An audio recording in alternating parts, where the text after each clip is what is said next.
Navy is gone, their Air Force is gone, their missiles are just about used up or beaten. Taken together, these actions will cripple Iran military, crush their ability to support terrorist proxies, and deny them the ability to build a nuclear bomb.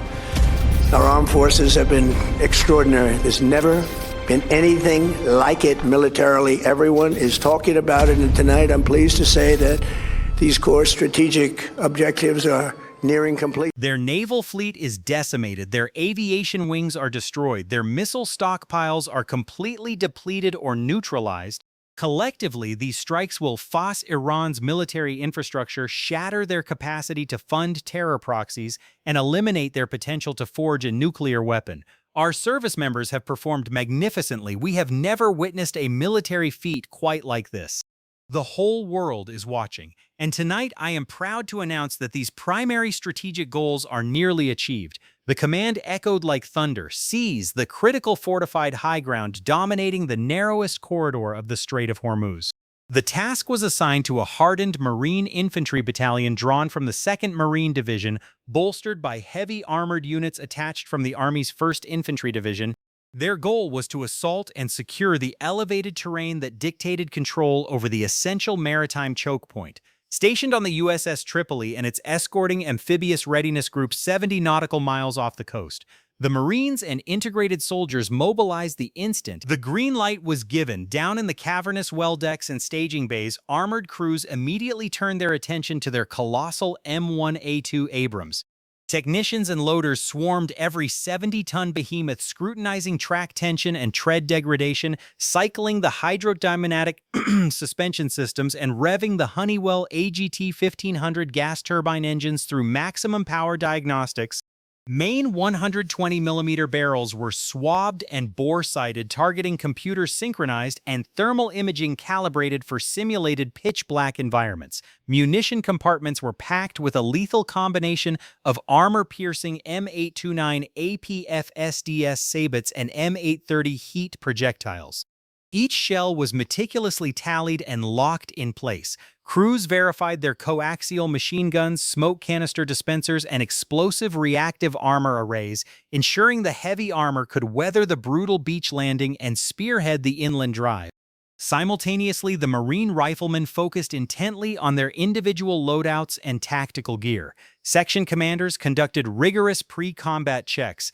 Every single Marine disassembled his M27 infantry automatic rifle or M4 platform, scrubbing bolt carrier groups, swapping out fatigued components, and slathering on fresh gun oil. Combat optics were precisely zeroed, sound suppressors tightened, and magazines were stuffed tight with enhanced M855A1 ammunition before being slapped into magwells. Grenadiers function-checked their M320 launchers using 40mm high-explosive and tactical smoke payloads. Support gunners validated their M240B and MK48 medium machine guns, seating the brass-linked ammo belts and double-checking headspace and timing calibrations. Assault packs commanded just as much scrutiny. The infantrymen stuffed spare fatigues, field hygiene kits, EFACs loaded with tourniquets and hemostatic gauze, dense MRE rations, surplus ammo bandoliers, full camelback hydration reservoirs, and essential breaching tools.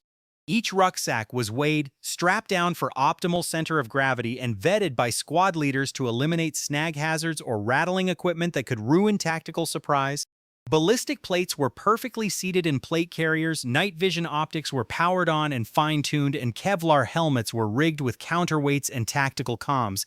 Meanwhile, the paratroopers from the integrated airborne detachments began prepping their jump gear. Primary canopies were meticulously packed and tethered to their back harnesses with reserve chutes clipped tightly to their chests. Static lines were organized, routed, and ruthlessly inspected by the jumpmasters. Assault rifles were bound tightly to their flanks or fronts. NVGs remained fixed to their headgear, and heavy equipment packs were rigged to 15-foot release lines to prevent bodily trauma upon hitting the drop zone. The heavy logistical shuffle then commenced with intensity.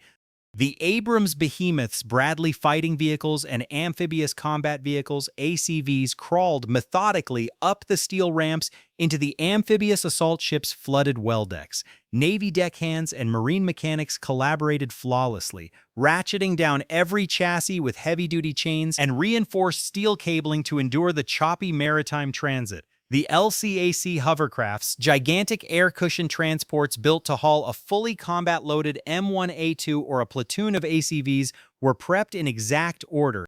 Loadmasters guided the armor flawlessly onto the cargo bays, chaining them down for the violent, high-speed maritime sprint. The ACVs, the Corps' cutting-edge amphibious troop carriers, were driven aboard as well, their occupants prepped to flawlessly transition from open ocean to the shoreline and beyond. Simultaneously, airborne forces marched onto the tarmac where gargantuan Ki-17 Globemaster III transports idled loudly, their massive rear cargo ramps hung open like gaping maws. Jumpmasters paced the twin lines of jumpers, conducting one ultimate visual sweep of every soldier's kit, static lines properly routed, reserves prepped, chin straps locked, and rifles securely tied off. These C-17s were tasked with delivering hundreds of elite paratroopers straight onto the target via a high-altitude, low-opening descent or a mass static line drop to capture commanding terrain from the rear. The offensive kicked off in flawlessly synchronized phases under a pitch-black canopy.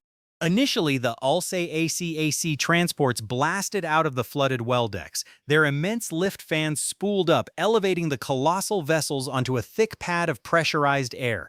They tore across the Gulf at speeds exceeding 40 knots, hydroplaning over the swells straight for the hostile coastline. Below decks, tank operators sat strapped into their harnesses, massive engines idling, waiting for the front ramps to splash down. The ACVs and secondary support elements sailed in tandem, crews scanning their digital displays and arming turret weapons. At that exact second, the C-17 fleet hit their designated drop zones. Green jump lights illuminated the cavernous holds. Airborne infantry stood up, snapped their static line clips to the anchor cables, and waddled toward the roaring open ramps. At the ultimate command, they hurled themselves into the freezing, rushing slipstream. Hundreds of olive-drab canopies violently blossomed open as the soldiers plummeted toward the rugged elevation behind the enemy fortifications, instantly coalescing into tactical fire teams the second their boots struck earth. Back on the coastline, the instant the LCACs breached the surf, their massive frontal ramps crashed onto the sandy shoreline. The Abrams main battle tanks roared into life, treads spitting sand and gravel as the dense armored columns swapped surf for solid ground and ruthlessly drove inland. ACVs breached right behind them, dropping their ramps to disgorge Marine rifle squads who sprinted directly into defensive postures. The airborne units that had cascaded from the Globemasters linked up rapidly, broadcasting real-time battlefield telemetry regarding hostile troop concentrations. The struggle for the commanding heights exploded with absolute ferocity. Entrenched defending forces unleashed a torrent of heavy machine gun fire, RPGs, and mortar salvos from hardened emplacements carved into the jagged mountainsides. The Abrams crews elevated their 120mm smoothbore cannons and initiated a devastating bombardment of the reinforced bunkers and trench networks. The high-explosive payload struck with earth-shattering force, erupting into massive plumes of pulverized rock, dust, and shrapnel. The Marine riflemen surged forward behind the rolling steel wall of the tanks, neutralizing trench lines with fragmentation grenades and controlled, accurate fire from their M27s. Airborne elements hit the enemy from the blind side, rolling up their flanks and severing any avenues of retreat. The engagement descended into absolute chaos as the defenders launched desperate, all-out counter-offensives. Anti-armor guided missiles streaked dangerously close to the Abrams' small arms fire, peppered the advancing Marine lines, and enemy artillery detonated dangerously close. Yet the Marines and Allied soldiers advanced without hesitation, leveraging their ACVs as rolling barricades and vectoring in high-angle mortar support from their own heavy tubes. Both sides suffered casualties in the meat grinder, but the American offensive tempo never waned. Combat medics and lifesavers treated the wounded mid-stride, cranking down tourniquets and packing wounds with pressure dressings without halting the push. As the enemy dug in harder around the ultimate ridgeline, forward observers painted the coordinates. Offshore naval vessels answered the call instantly, unleashing cruise missiles that ripped through the atmosphere and obliterated hostile command nodes and artillery pits with pinpoint lethality. High above, F-35B Lightning II stealth fighters scrambled from the USS America rained down close air support, delivering precision-guided munitions onto fortified pillboxes the infantry couldn't easily crack. The combined arms blitz was completely insurmountable. Heavy armor laid down direct suppressing fire. Infantrymen meticulously cleared every sector, structure by structure and ditch by ditch. Paratroopers locked down the peaks, and aerospace and naval bombardments pulverized the last surviving strongpoints. Inexorably, the defensive network collapsed completely. The final entrenched zones were overrun following a brutal coordinated wave of fire and maneuver tactics. U.S. personnel hoisted the flag over the captured promontory, the strategic linchpin that now dictated absolute visual and ballistic dominance over the Strait of Hormuz. Having conquered the objective, the Marines and integrated infantry squads reinforced their footprint, digging into defensive perimeters and initiating medevacs for the injured as logistical resupply arrived via follow-on hovercrafts and helicopters. Though isolated skirmishes echoed in the surrounding ravines, the critical commanding heights belonged unequivocally to American forces. Seizing this paramount terrain immediately broke the pressure on the strait. Coalition maritime monitors confirmed the initial convoys of massive oil tankers tentatively preparing to resume transit through the liberated maritime corridors, flanked closely by Allied warships. The narrow waters, previously strangled by hostile threats, began to witness the rebirth of commercial